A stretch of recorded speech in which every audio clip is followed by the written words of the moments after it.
Afganistan'ın 9 yaşındaki oğlanın çağı üçün Türkmen milletinin hareketleri devam ediyor.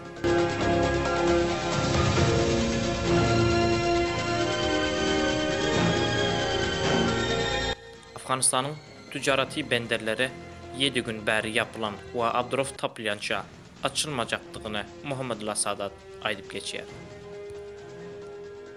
Biz berde 7 günden beri şu Akkine benderinin yolunu beklep oturuyoruz.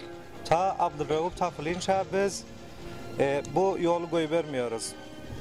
Nemçin bu dert bir Abdurrahman yani bir Nebi Ağa'nın avladı da bu bizim hemelerimiz için.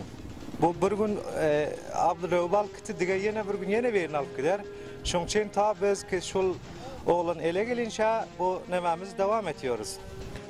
Muhammed Anwar Rahimi Akçabaş Uluslararası Tezahüratının yol başçısı bugün Akkine Tahassün kaymasına geldi.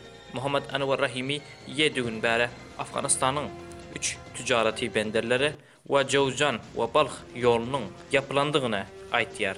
Hacı Muhammed Anwar Tahallus Rahimiyet diyor ve ben hazır Akça'daki gidip baryon bu tezahüratın başlığı oluyor. Özünüzü bilsiniz yani biz 7 günden beri ve 3 benadır ve Şıbırgan Akça yolunu kaytardık ve bu gidişimiz katı bilen de Akça'daki durmuştaki gidişte durup bugün özünüzü bilsiniz yani ben Akkine'de ve buradaki ulus valiye indi devlet tavat bilen pençkana yan koy diyeli bunların yığınına şu gün yetip geldim. Men Hayrullah Behbud Akçabaş'tan geldim. Gelip gördük kavimlerden haber aldık. Reisay falan geldik. Bugün geldik bana kavimler hemmesi uyuşup Akçan kıdıram kola köprak bulup otururken hoş bulduk beğendik.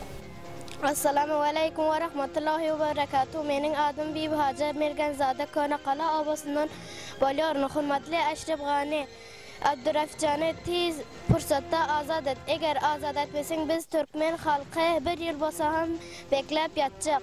Bul mening Türkmen dilimdir, ol Ağasxanın dili, Naduru Mahmudu Turgal Berle Osman'ın dili, özge dilin lebinden şiirlikler dandıran, Süce Qannati Pırağı'dak Sıxandanın dili.